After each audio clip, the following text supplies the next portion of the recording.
નમસ્કાર વિદ્યાર્થી મિત્રો, good morning all of you. Last lecture ની અંદર આપણે પ્રવેગી ગતિના ત્રણ સમીકરણો જે છે એના દાખલાઓ શરૂ હતા અને ઉદાહરણ અને સ્વાધ્યાયનો એક દાખલો પણ આપણે ગણેલો હતો. તો વળી પાછા યાદ કરાવી દઉં, પ્રવેગી ગતિના ત્રણ સમીકરણો કયા કયા હતા મિત્રો? તો સૌથી પહેલું સમીકરણ v બરાબર v0 પ્લસ at.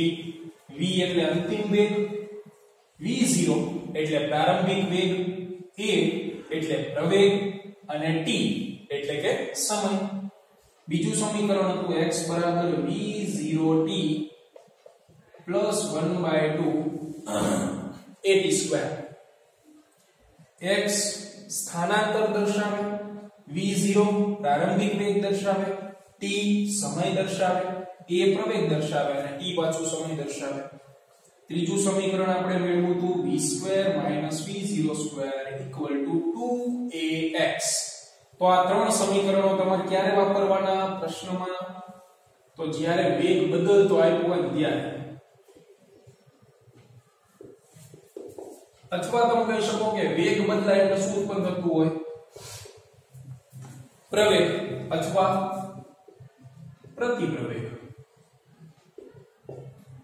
એટલે રકમની અંદર પ્રવેગ ઉદ્ભવતો હોય, આ પદાર્થનો વેગ બદલાતો વધતો હોય ઘટતો હોય ગમે હોય, ત્યારે આ ત્રણ સમીકરણ તમારે વાપરવાના રહે. એટલે ત્રણ સમીકરણ ધેટ મીન્સ કે રકમ ઉપરથી ત્રણ માંથી કયું સમીકરણ વાપરવું એ તમારે આપમેળે નક્કી કરવાનું રહેશે. તો આજે આગળ વધીએ, દાખલા કન્ટિન્યુ રાખવાના છે. પણ બીજી એક બાબત કે પ્રવેગ તો ગુરુત્વાકર્ષણ ચેપ્ટર ની અંદર આપણે એક પ્રવેગ વિશે ભણી ગયા, ગુરુત્વ પ્રવેગ, જેની સંજ્ઞા હતી સ્મોલ g અને સપાટી ઉપર ગુરુત્વ પ્રવેગની કિંમત કેટલી મળતી હતી? 9.8. બરોબર છે? યાદ હોય તો ઠીક છે, નહીતર એના લેક્ચર્સ તમે જોઈ શકો. તો હવે રકમની અંદર ગુરુત્વ પ્રવેગ જે છે એ ક્યારે ધન લેવો ક્યારે ઋણ લેવો એ મેજર પ્રશ્ન રહેશે હવેના દાખલા. એટલે પહેલી વસ્તુ તો ગુરુત્વ પ્રવેગની સંજ્ઞા વિશેની માહિતી હું તમને આપી દઉં. ગુરુત્વ પ્રવેગ જેની સંજ્ઞા હતી સ્મોલ g, એની નિશાની વિશેની માહિતી. તો નિશાનીઓ બે પ્રકારની આવે, પ્લસ અને માઈનસ. તો ક્યારે ગુરુત્વ પ્રવેગ તમારે પ્લસ લેવો અને ક્યારે ગુરુત્વ પ્રવેગ તમારે માઈનસ લેવો એની બાબતની આપણે ચર્ચા કરશું. તો ગુરુત્વ પ્રવેગ કોણ છે? તો ચેપ્ટર નંબર 8 માં આવી ગયો છે.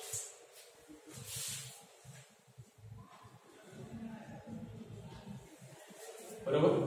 એટલે એની ડિટેલમાં આપણે પડવું નથી, ગુરુત્વ પ્રવેગ કોણ છે અને એ બાબત એ ચેપ્ટર 8 માં ડિટેલમાં આપણે ચર્ચા કરી હતી.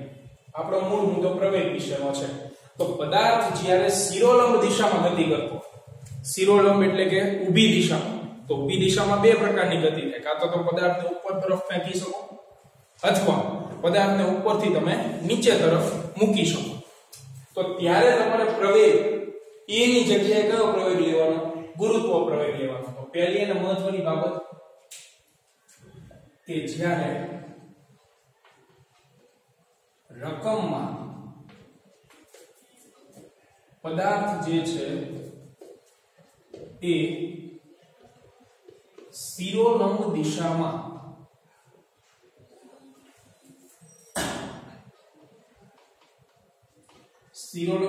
એટલે કે ઉપર તરફ અથવા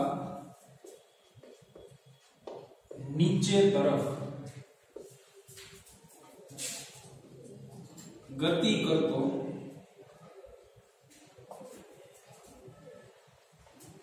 આપેલ હોય તો આપણે ફરજિયાત પ્રવેગ તરીકે કયો પ્રવેગ લેશું? ગુરુત્વ પ્રવેગ. એટલે આપણી પાસે જે ત્રણ સમીકરણ છે b બરાબર v0 + at x બરાબર v0t + 1/2 at² v² - v0² 2ax એમાં a એટલે પ્રવેગ છે પણ પ્રવેગ તરીકે તમારે કયો પ્રવેગ લેવાનો રહેશે ગુરુત્વ પ્રવેગ બરોબર છે એટલે કે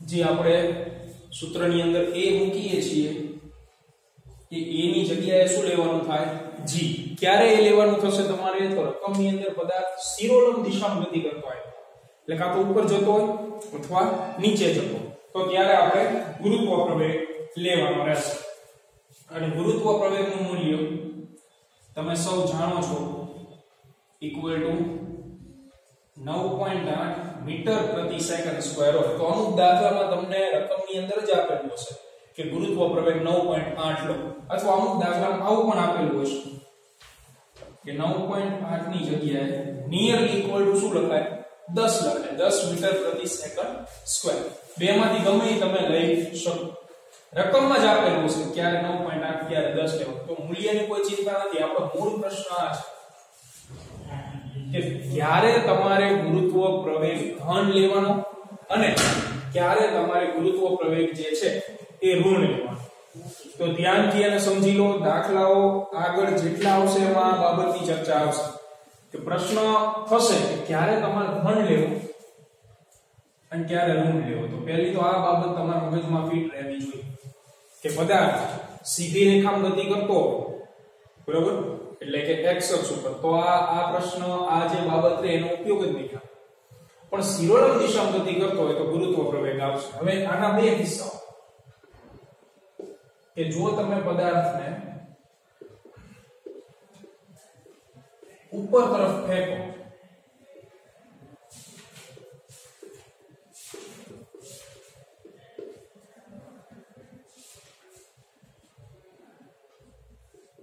ક્યાં ફેંકવાની વાત કરી મેં ઉપરની સાઈડ કોઈ પણ પદાર્થ હોય દડો હોય દડા ઉપરની સાઈડ ઘા કરવાનો તો એનો વેગ જે છે જેમ જેમ દડો ઉપર જશે એમ એનો વેગ શું થાય ઘટે જેમ જેમ ઉપર જાય એમ એનો વેગ ઘટે તો આગળના લેક્ચરમાં આપણે જોઈ ગયા છીએ કે વેગનો ફેરફાર એટલે પ્રવેગ પણ ફેરફાર એટલે બે શબ્દ વધારો અને ઘટાડો તો વેગ ઘટે એટલે શું ઉત્પન્ન થાય પ્રતિ પ્રવેગ ઉત્પન્ન થાય પ્રતિ પ્રવેગ ઉદ્ભવે તો પ્રતિ પ્રવેગ તો હંમેશા શું હોય ઋણ જ ત્યારે ધન હોઈ શકે નહીં તો જ્યારે રકમની અંદર તમને પદાર્થ ઉપર તરફ ગતિ કરતો આપ્યો હોય તો પ્રવેગની જગ્યાએ શું લેવાનું ગુરુત્વ પ્રવેગ પણ કેવી નિશાની લેવાની માઈનસ લેવાની કારણ શું ઉત્પન્ન થાય ઉપર જાય એટલે પ્રતિ પ્રવેગ ઉત્પન્ન થાય એ બરાબર -g લેવું ક્યારે તો આની સાથે કે પદાર્થ જ્યારે ઉપર તરફ ગતિ કરે તો a બરાબર -g લેવાનું ઋણ જે છે એ નિશાની આપણે લેવાની થશે અને બીજો કેસ કે એ જ પદાર્થને તમે ઉપરથી 10 માળની બિલ્ડિંગ હોય ત્યાંથી તમે મૂકી દો તો નીચે પડે જેમ જેમ એ નીચે જશે એમ એની સ્પીડ વધતી જાય એટલે વેગ વધે એટલે પદાર્થને નીચે તરફ ફેંકતા તો નીચે તરફ તમે ફેંકો પદાર્થને તો એનો જે વેગ છે એ શું થાય વધે વેગ વધે એટલે પ્રવેગ ઉત્પન્ન થાય પ્રતિ પ્રવેગ ઉત્પન્ન ન થાય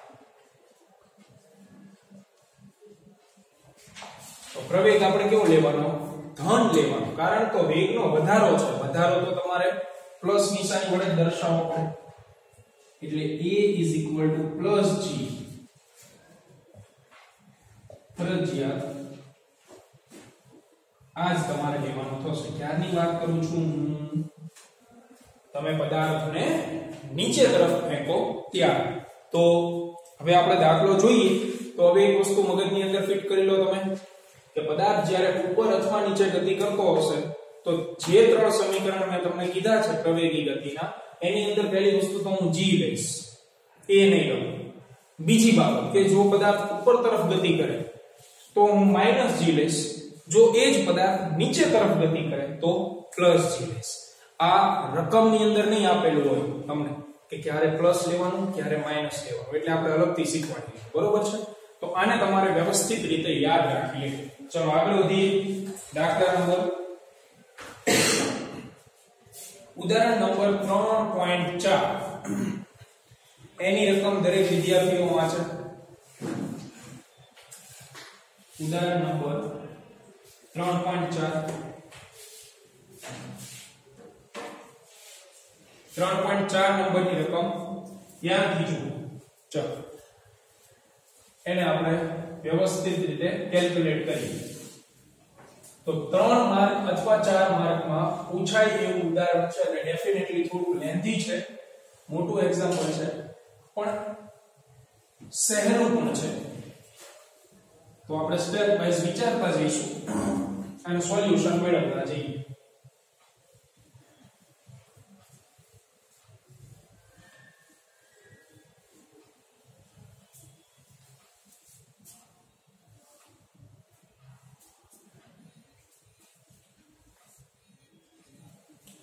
ઉદાહરણ નંબર 3.4.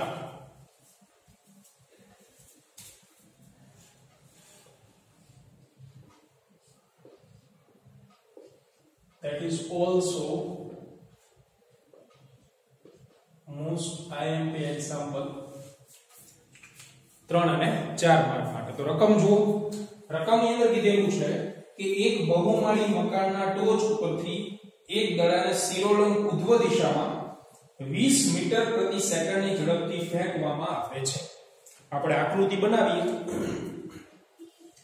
કે એક મકાન આપેલું છે આપણને, એટલે એક બિલ્ડિંગ છે.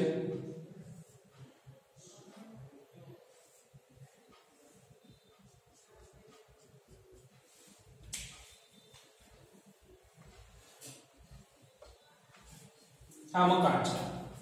આ મકાન જે છે એના તળિયાને, આ તળિયું એને હું નામ આપી દઉં છું પોઈન્ટ A, અને એની જે છત છે એટલે કે ધાબુ એને હું નામ આપી દઉં છું પોઈન્ટ B.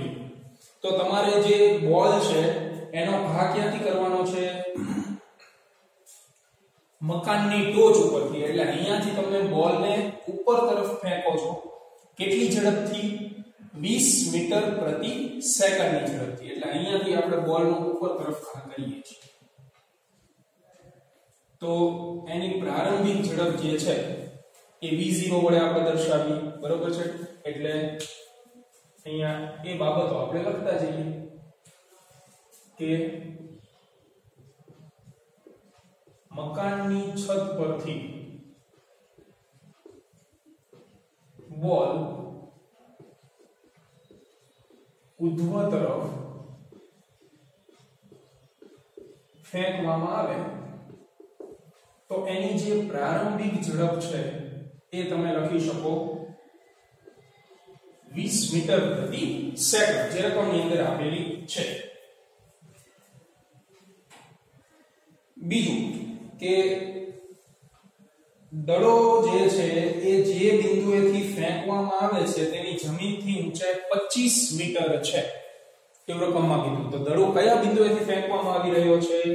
B બિંદુએથી. એની જમીનથી ઊંચાઈ એટલે કે ધાબુ અને તળિયું એના વચ્ચેનું અંતર એટલે મકાનની ઊંચાઈ એ તમને કેટલી આપેલી છે? તો કે એ આપેલી છે આપણને 25 મીટર. તો એના ડેટામાં મેન્શન કરીએ કે મકાનની ઊંચાઈ ઇક્વલ ટુ 25 મીટર. એની સંજ્ઞા તમે h લઈ લો, ઊંચાઈ છે એટલે હાઈટ h. સંજ્ઞા તમે ઈચ્છા પડે લઈ શકો, જરૂરી નથી ગમે એ લઈ શકો. બરોબર છે? 25 મીટરની ઊંચાઈનું મકાન છે. આગળ વાંચીએ તો પહેલો પ્રશ્ન કે દડો કેટલી ઊંચાઈએ પહોંચશે. હવે તમે વિચારો કે દડાનો તમે અહીંથી ઘા કરો છો ઉપર તરફ, આ જે છે દડો છે એનો ઉપર તરફ આપણે ઘા કરીએ છીએ, બરોબર, આટલી સ્પીડથી.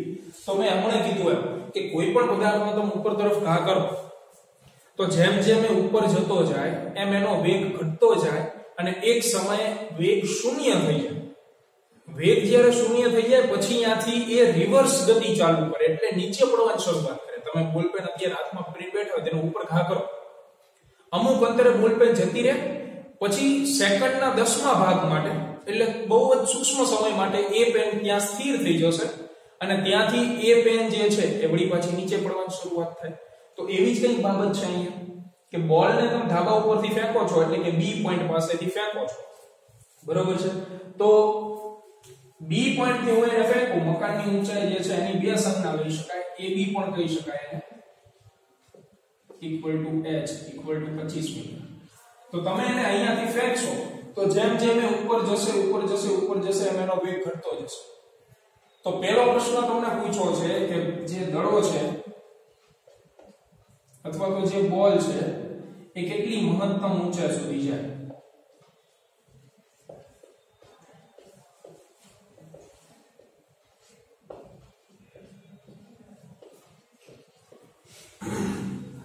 આ પહેલો પ્રશ્ન છે. તો અહીંયાથી આપણને નથી ખબર કે દડો ક્યાં જે સ્થિર થઈ જાય. જેમ 10મા ધોરણમાં તમે ઉંમરવાળા દાખલાઓ ગણતા હતા એવી જ. તો પહેલા આપણે ધારી લઈએ કે ધારો કે બોલ જે છે એ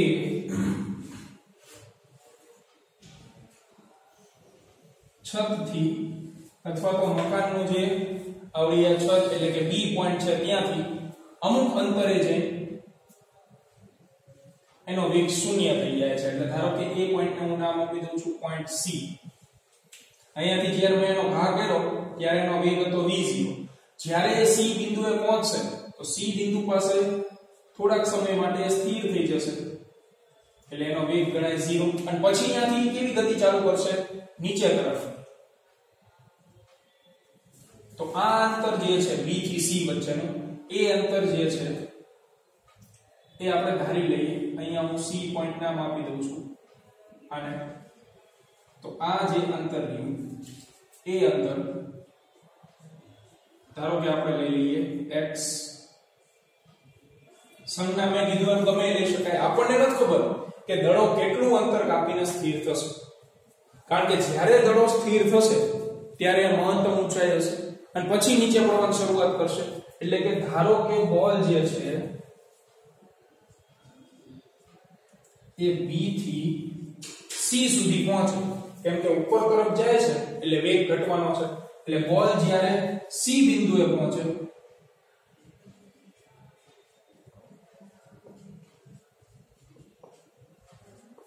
ત્યારે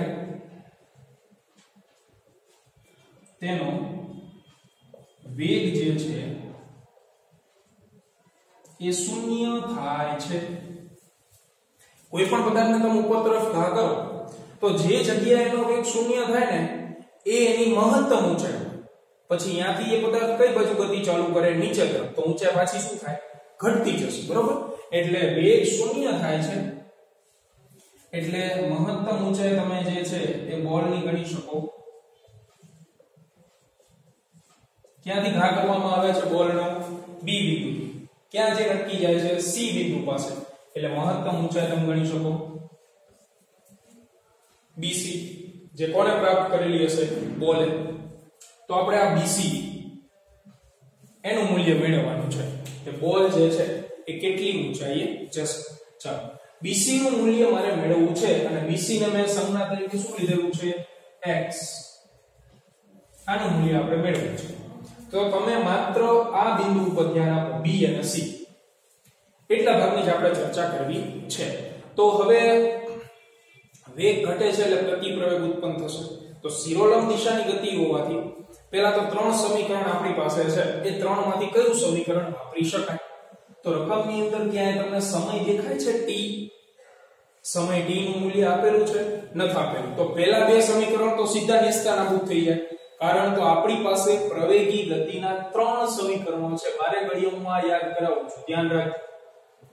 v બરાબર v0 at. બીજું x બરાબર v0t plus 1/2 at square and ત્રીજું v square minus v0 square equal to 2ax. તો તો આ બ્લેક પેન થી મેં ડેટા લખ્યો છે, રકમ લખી છે. રકમની અંદર ક્યાંય તમને સમય આપેલો છે કે ભાઈ આ જગ્યાએથી આ જગ્યાએ જવા માટેનો સમય આટલો છે? નથી આપેલો. તો તમે આ પહેલું સમીકરણ જુઓ, આની અંદર સમય આવે છે, તો સમય આપણી પાસે છે એટલે આ કેન્સલ. સમીકરણ નંબર બીજું જુઓ, એમાં તો 2 વખત સમય આવે છે, તો એ પણ કેન્સલ, એ પણ નહીં મૂકી શકો તમે. ત્રીજું સમીકરણ જુઓ, આની અંદર t દેખાય કે નથી દેખાતો, તો એનો મીનિંગ ત્રીજા સમીકરણનો ઉપયોગ કરીને તમે આ સોલ્યુશન જે છે એ મેળવી શકો. તો આપણે હવે પ્રવેગી ગતિનું ત્રીજું સમીકરણ વાપરી અને સોલ્યુશન મેળવવાની શરૂઆત કરીએ. તેથી પ્રવેગી ગતિના સમીકરણ મુજબ, તો ત્રીજું સમીકરણ આપણી જોડે છે v² v02 2ax, જ્યાં v એટલે ગતિપથ દરમિયાનનો અંતિમ વેગ, v0 એટલે પ્રારંભિક વેગ, a એટલે પ્રવેગ અને x એટલે પદાર્થનું સ્થાનાંતર. બરાબર છે? તો b થી c દરમિયાન દડો ગતિ કરતો તો એનો અંતિમ વેગ જે છે એ શૂન્ય, પ્રારંભિક વેગ b બિંદુ પાસે, એટલે એ બાબતો અહીંયા આપણે લખીએ કે v એટલે બોલનો અંતિમ વેગ. અંતિમ વેગ દડાનો કઈ જગ્યાએ હશે કે દડો જ્યારે b થી c પાસે પહોંચ્યો હોય ત્યારે, એટલે c બિંદુ પાસેનો વેગ.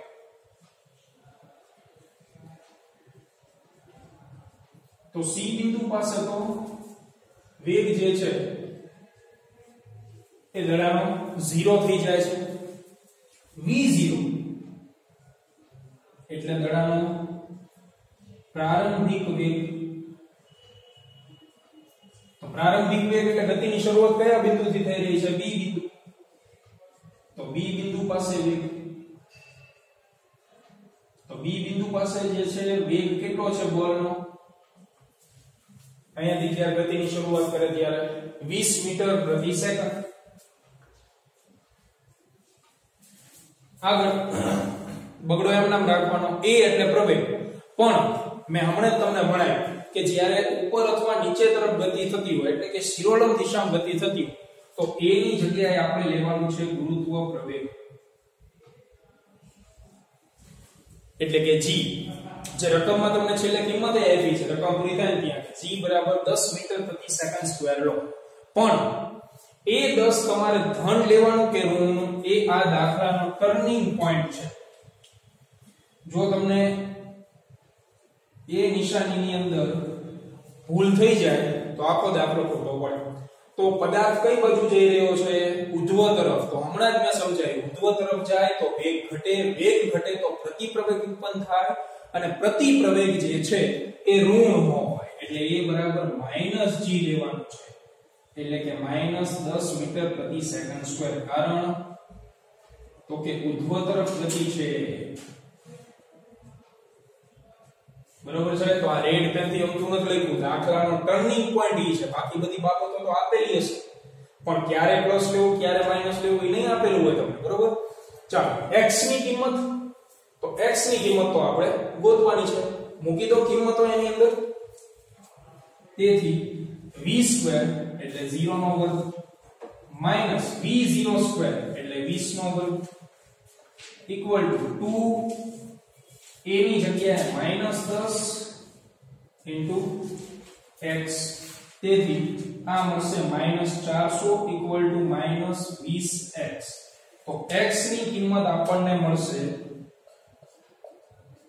એટલે કે b થી c વચ્ચેનું અંતર, આ અંતર, એટલે કે બોલે પ્રાપ્ત કરેલી મહત્તમ ઊંચાઈ. તો 400 ભાગ્યા 20, બે બાજુથી માઈનસ નિશાની કેન્સલ, 400 ભાગ્યા 20 કરો એટલે વળી પાછું શું મળે? 20 મીટર. આ આપણો પહેલા પ્રશ્નનો જવાબ ક્લિયર થયો. કેટલી મહત્તમ ઊંચાઈ પ્રાપ્ત કરશે છત થી? તો કે 20 મીટર જેટલી. b અને c વચ્ચેનું અંતર મળી ગયું 20 મીટર. એનો ઉપયોગ બીજો પ્રશ્ન સોલ્વ કરવામાં થશે. તો હવે આ દાખલાનો બીજો પ્રશ્ન વાંચો. આ પહેલો પ્રશ્ન આપણે વ્યવસ્થિત રીતે સોલ્વ કરી નાખ્યો. હવે ક્વેશ્ચન નંબર 2 વાંચો ક્વેશ્ચન નંબર 2 ની રકમ. તો એમાં શું કીધું છે કે દડો જમીનને અથડાય તે પહેલા કેટલું સમય લગાડશે. દડો જમીનને અથડાય તે પહેલા કેટલા સમય લાગશે. બરોબર, તો એ પણ આપણે ગોતીએ. એટલે કે હવે આપણે મેળવવાનો છે ટાઈમ t, સમય t મેળવવાનો છે.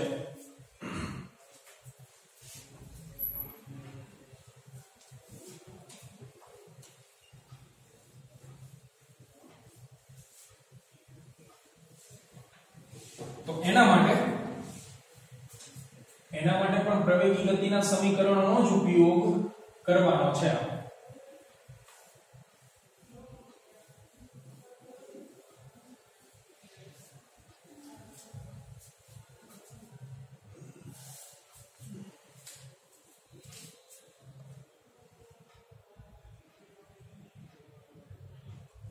તો રકમમાં કીધું છે કે દડો જમીનને અથડાય તે પહેલા કેટલો સમય લાગશે. હવે તમે વિચારો કે દડાની ગતિની શરૂઆત કઈ જગ્યાએથી થઈ રહી છે?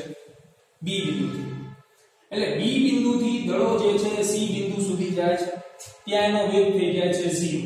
પછી બોલ જે છે એ નીચે તરફ ગતિ કરવાની શરૂઆત કરશે અને નીચે તરફ આવશે, પછી છેલ્લે જમીન એટલે કે આ જગ્યાએ અથડાશે.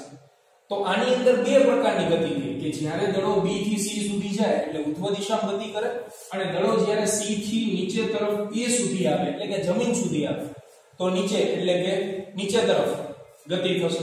તો તમારે બે અલગ અલગ સમય મેળવવાના, કારણ કે ઉધ્વ તરફ ગતિ કરે તો વેગ ઘટે અને નીચે તરફ ગતિ કરે તો વેગ વધે.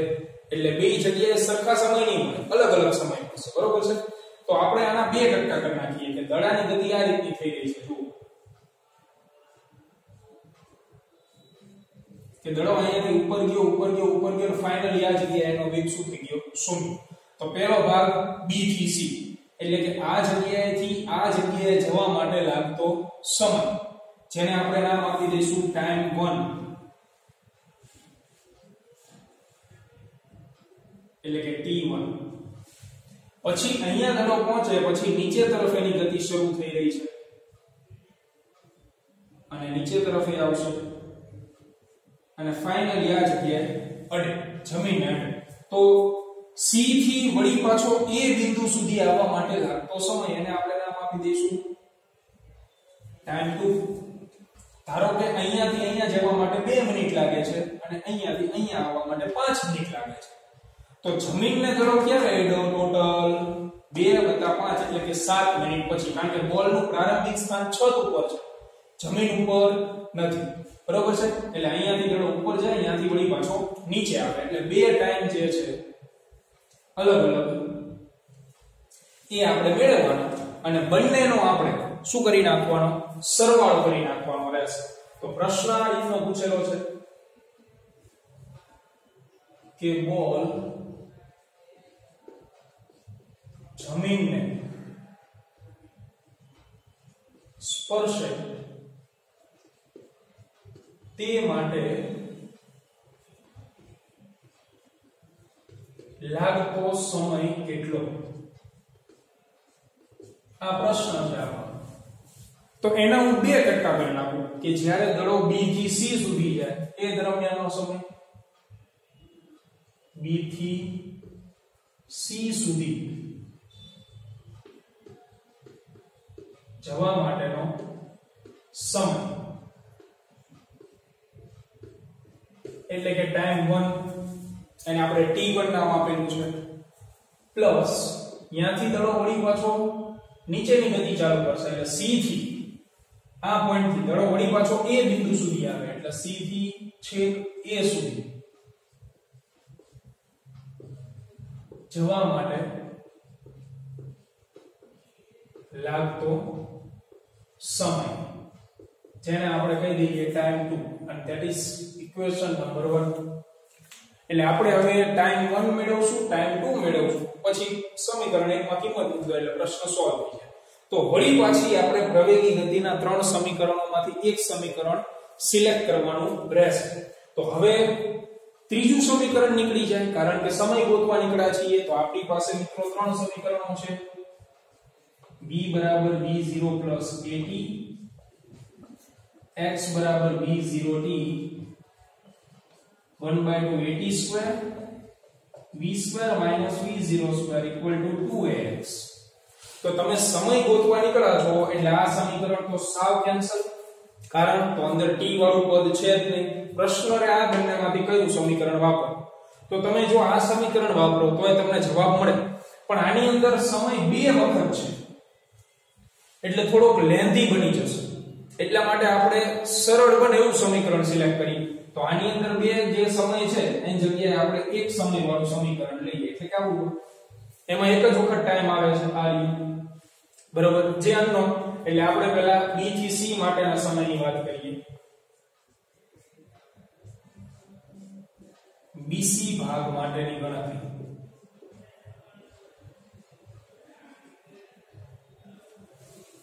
તો હવે તમારું ધ્યાન માત્ર આટલા જગ્યા મૂવવું જોઈએ b થી c સુધી બરાબર તો એના માટે હું સમીકરણ નંબર 1 નો ઉપયોગ કરું એટલે કે પ્રવેગી ગતિના સમીકરણ નંબર 1 મુજબ v બરાબર v0 plus at તો દરેક પદ વિશે લખીએ આપણે v એટલે અંતિમ વેગ હવે કયા ભાગની આપણે વાત કરી રહ્યા છીએ bc ભાગ તો અંતિમ વેગ કયા બિંદુનો લેવાનો bc ભાગમાં અંતિમ બિંદુ કયું છે c બિંદુ એટલે કે c બિંદુ પાસેનો વેગ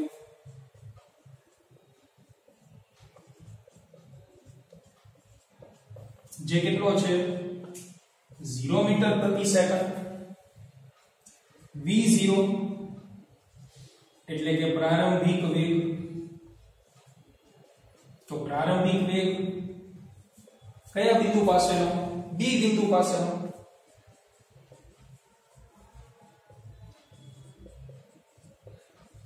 જે કેટલો છે 20 મીટર પ્રતિ સેકન્ડ શરૂઆતમાં જ આપ્યો પ્રવેગની જગ્યાએ શું લેશો મિત્રો તો પ્રવેગ જે છે એની જગ્યાએ આપણે g લેવાનું છે કારણ તો કે શિરોલંબ દિશામાં ગતિ થઈ રહી છે પણ જ્યારે bc ની વાત કરી તો bc ભાગમાં દડો ઉપર તરફ જઈ રહ્યો છે એટલે ટર્નિંગ પોઈન્ટ કે a ની જગ્યાએ હું લઈશ -g તો g ની કિંમત આપી છે 10 મીટર પ્રતિ સેકન્ડ સ્ક્વેર એટલે -10 કારણ તો ઉધ્વ તરફ ગતિ છે તો પૂરું આ કિંમત તમારી જોડે છે આ કિંમત તમારી જોડે છે આ કિંમત એ તમારી જોડે છે માત્ર t નથી એટલે t ની જગ્યાએ આપણે અહીંયા ટાઈમ શું આપ્યો છે t1 તો t1 મળી જશે મૂકી દો આની અંદર કિંમત તેથી અંતિમ વેગ 0 પ્રારંભિક વેગ 20 a ની જગ્યાએ -10 t1 અને તેથી આ જે 10 t1 છે આ બાજુ આવે એટલે પ્લસ થઈ જશે એટલે 20 is equal to 10 t1 so t1 is equal to 20 ના છેદમાં 10 એટલે કે 2 SI એકમ સમયનો સેકન્ડ રહેશે એટલે કે દડો 2 સેકન્ડની અંદર અહીંયાથી અહીંયા પહોંચી જશે એટલે કે મહત્તમ ઊંચાઈ જે છે એ પ્રાપ્ત કરી લેશે હવે આપણે શું કરશું કે બીજા ભાગની વાત કરીએ BC નું કામકાજ પૂરું હવે C થી A સુધી આવે ત્યારે આને આ સમીકરણ રિપીટ કરશું એની અંદર ફેર પડશે અહીંયા T2 અને BC ની જગ્યાએ C એ ભાગ છે તો એ પ્રમાણે પ્રારંભિક અને અંતિમ વેગ આપણે લખશું તો એ મેળવીએ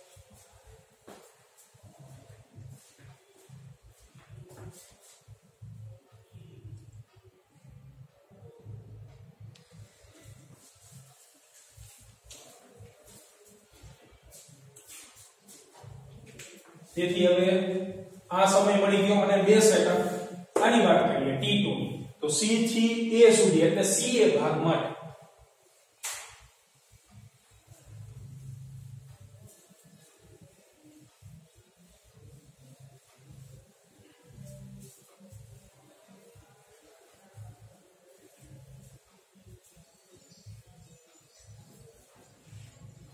એટલે બીજો ભાગ CA ભાગ માટેની વાત કરીએ આપણે તો એના માટે પણ પ્રવેગી ગતિનું જ સમીકરણ v બરાબર v0 plus at2 આમાં v એટલે આપણને ખ્યાલ છે અંતિમ વેગ છે પણ અંતિમ વેગ તરીકે આપણે કયો વેગ લેવાનો રહેશે તો કે કયા બિંદુએ જઈ રહ્યા છીએ આપણે C થી A અહીંયાથી અહીં તો એ બિંદુ પાસે જે છે એ અંતિમ બિંદુ એનું થશે એટલે એ બિંદુ પાસેનો વેગ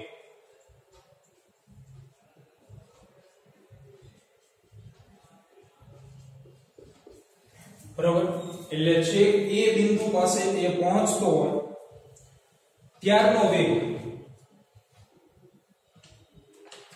તો એ વેગ તમારે કેટલો રહેવાનો રહેશે જ્યારે એ બિંદુ પાસે પહોંચે ત્યારે છેક નીચે આવશે ત્યારની વાત છે તો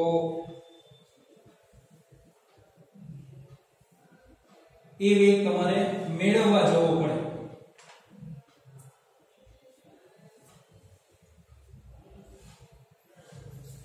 એટલે આ સમીકરણ મુજબ તમારી પાસે આ જે વેગ છે એ નથી જો ટ્વિસ્ટ કેટલા બધા આવે છે જો તમે આ સમીકરણ વાપરતા હોય તો અહીંયા એ બિંદુ પાસેનો વેગ આપણી પાસે હોવો જોઈએ શું કામ કારણ કે આ અંતિમ વેગ છે હવે અંતિમ વેગ છે એટલા માટે અંતિમ બિંદુ એ બિંદુ થવાનું ગતિપથનું તો એ બિંદુ પાસેનો વેગ તો મારી પાસે છે ને મારી પાસે બે જ વેગ છે એક પ્રારંભિક 20 આ જગ્યાએ પહોંચે એટલે 0 વળી પાછો અહીંયા આવે ત્યારનો વેગ નથી તો તમે મેળવી લો તો ચાલે પણ એના કરતા આપણે વળી પાછું સિલેક્શન બદલાવીએ આપણી પાસે ત્રણ સમીકરણ હતા ને v બરાબર v0 વત્તા at બીજું x બરાબર v0t plus 1/2 at2 ત્રીજું સમીકરણ તો લેવા નથી સમય મેળવવાનો છે તો આ સમીકરણમાં આપણને જવાબ મળતો નથી કારણ તો કે ત્યાં અંતિમ વેગ હોવો જોઈએ જે એ બિંદુ પાસેનો છે એટલે આ સમીકરણ આપણે કેન્સલ કરીએ તો આને કાઢી નાખો આ સમીકરણ નીકળી ગયું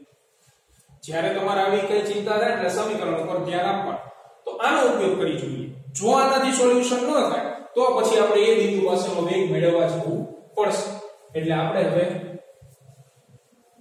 જે સમીકરણ છે એ ચેન્જ કર્યું એ તમે બદલાવી શકો એવું જરૂરી નથી તો આપણી પાસે પ્રવેગી ગતિનું સમીકરણ નંબર 2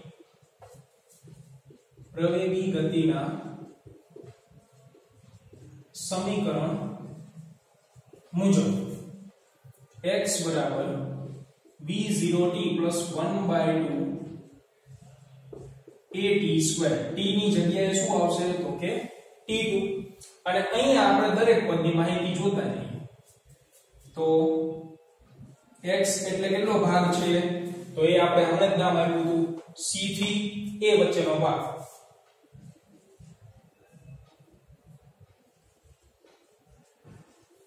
તો c થી a વચ્ચેના ભાગનું અંતર કેટલું થાય મિત્રો c થી b સુધીનું અંતર વત્તા b થી a સુધીનું અંતર એટલે કે bc વત્તા ab તો એ કેટલું થશે તો મકાનની ઊંચાઈ 20 આપી દી અને bc જે અંતર છે એ આપણે પહેલા પ્રશ્ન મેળવી ગયા 20 મીટર એટલે 20 વત્તા 20 ઇક્વલ ટુ 40 મીટર ચલો આ જવાબ છે b0 એટલે પ્રારંભિક વેગ તો આપણે કયા ભાગની વાત કરી રહ્યા છીએ c એ ભાગ એટલે અહીંયાથી અહીંયા આવે ત્યારથી તો પ્રારંભિક બિંદુ કયું થશે c બિંદુ થશે પ્રારંભિક અંતિમમાં ધ્યાન રાખો c બિંદુ પાસે વેગ જે કેટલો છે 0 મીટર પ્રતિ સેકન્ડ આ જગ્યાએ t2 એ આપણે ગોતવાનો છે પ્રવેગ તો પ્રવેગ તમે શું લેશો પ્રવેગ લેવા માટે શિરોલંબ દિશામાં ગતિ છે તો શિરોલંબ દિશામાં ગતિ હોવાથી g લેવાનો થશે પણ હવે પદાર્થ નીચે તરફ આવી રહ્યો છે એટલે હું લઈશ +10 એટલે એ પાછો ટર્નિંગ પોઈન્ટ જ છે કે a ની જગ્યાએ આપણે લઈશું +g એટલે કે +10 મીટર પ્રતિ સેકન્ડ સ્ક્વેર. કારણ તો નીચે તરફ ગતિ થઈ રહી છે. તો હવે t2 એ તો ગોતવાનું છે પૂરું. આની અંદર કિંમત મૂક દો. તેથી x ની જગ્યાએ 40 v0 કેટલો છે 0 એટલે આ પદ નીકળી ગયું. અથવા એક સ્ટેપ કરીએ આપણે. ચલો 0 * t2 પ્લસ 1/2 a ની જગ્યાએ 10 and t2. તેથી 40 બરાબર આ તો ગયું અહીં છેદ ઉડે એટલે 5t2². તેથી t2 = 40 ના છેદમાં 5 બરાબર. એટલે 40 ભાગ્યા તમે 5 કરશો 40 અંતર મળશે. અહીંયા 20 મીટર તમને જવાબ મળે છે અને 20 મીટર બીજું. તો ટોટલ અંતર 25 મીટર આપેલું છે રકમની અંદર. સોરી આ ભાઈ a થી b સુધીનું અંતર 25 આપેલું છે. હા બરોબર છે. ઉદાહરણ નંબર 3.4 ની રકમ તમે જોશો તો 20 મીટર અંતર છે પણ જમીનથી ગ્રાઉન્ડની ઊંચાઈ આ 25 મીટર આપેલી છે. a થી b વચ્ચેનું અંતર. તો a થી b વચ્ચેનું અંતર અહીંયા 25 લેવાનું થાય એટલે ટોટલ તમને કેટલું મળે 45 મળે. અગાઉ એનો ઉપયોગ આપણે કર્યો નથી. આ અંતર તમને મકાનની ઊંચાઈ જે છે એ 25 આપી છે. આ અંતર આપણે પહેલા પ્રશ્નનો જવાબ મેળવી ગયા જેનો જવાબ આવ્યો તો 20 એટલે ટોટલ 45. તો અહીંયા આપણે મૂકીએ 45 એટલે t2² 9 મળે. તેથી વર્ગમૂળ કાઢો એટલે t2 બરાબર 3 સેકન્ડ. આ આપણો જવાબ. તો આપણને પ્રશ્ન શું પૂછેલો હતો કે ભાઈ દડો ક્યારે જમીનને અથડાય. તો BC એનો સમય અને CA એનો સમય. તેથી સમીકરણ નંબર 1 માં મૂકીએ